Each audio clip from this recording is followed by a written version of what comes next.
Being someplace where you don't know where you're headed. The wind may change and the fog may drip back in. That's searching. You're lost and not knowing how to get out. We knew we had a battle ahead of us. Good deal. Swing more. Sure. We just knew the moment he was born that he was going to be special. He would just cuddle up. We would take naps together. He was adored by Sam and Madeline. Big brother and big sister were so excited to have a baby brother. So pleasant and smiling and happy. He's just such a gentle little guy, a little light. Oh, good job, JP. You get the elephant. Within a few months, he wasn't nursing very well. So he was like a rag doll. He didn't grab, he didn't hug. I knew the physical therapist here in Virginia, and he was being evaluated when he kind of started staring out like blankly, and the therapist said she thought he was having a seizure. Not good. Jack, it's not stopping. I thought, okay, this is a whole new ball game. We found out that he had a genetic condition called Dup15q syndrome, which was the underlying cause of all of the seizure activity. Dup15q syndrome is a duplication of a section of chromosome 15. Many of the kids present as autistic, and over 50% have varying degrees of seizure disorders. When he was about 4 years old, he started having 15 to 20 seizures a day.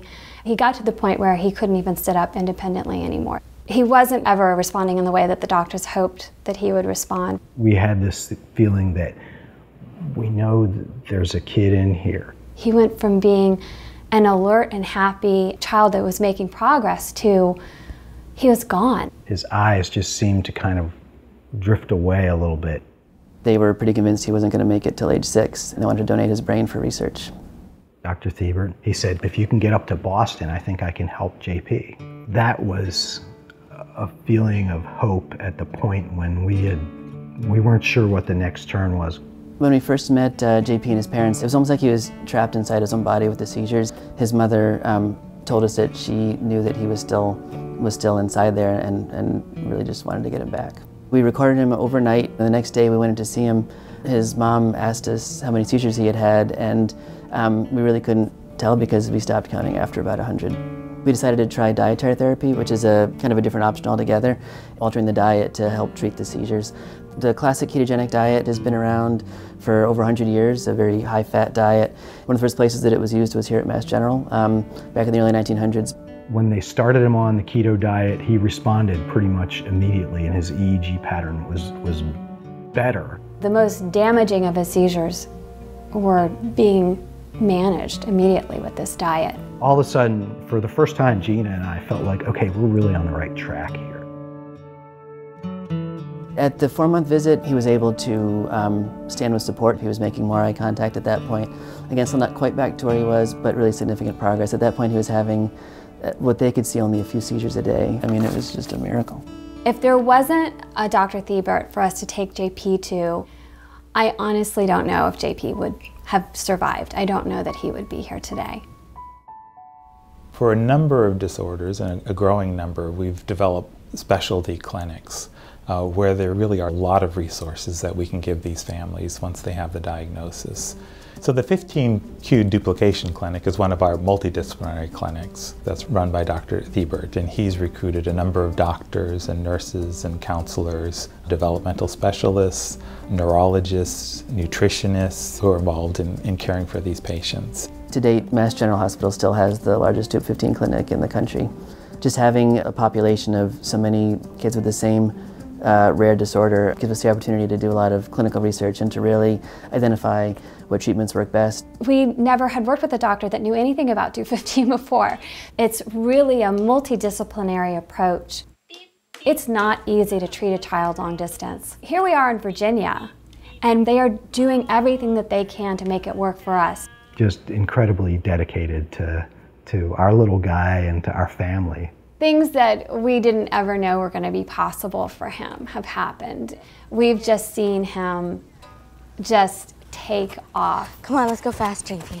Approximately 3 years after he started the diet, we talked to his mother on the phone, and she said, "Oh, you know, JP's starting to walk," and we really didn't quite believe that he was walking yet. He can't really do that, but somehow he did. He's like, "Dad, yeah, I can walk." JP's walking into therapy with his walker. You're doing it, JP. Look at you. Oh my gosh, I'm gonna send this to Dr. Thiebert. He's gonna be amazed. It was amazing to see the video she sent. He had this huge smile on his face, and you just knew that he knew what he was doing and he was excited about it. And I thought back to when his mom had mentioned that she thought he was still in there and just wanted to get him back, and you could see that he was really coming back.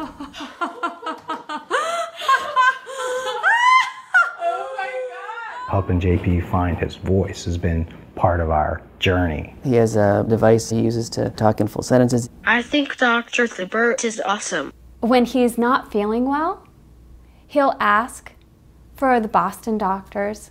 After going to MGH, my life is exciting and smart and fun. I've been at Mass General for about 10 years now, and I've seen over 1,000 patients that have seizures, and you know, JP is one of the handful that really stands out. How tough he is. It's just great to see what just a happy, loving little guy he's become, and to be part of that is really, really an amazing thing. I've learned to trust. I've learned to believe in what's possible. Special needs children are teachers of love.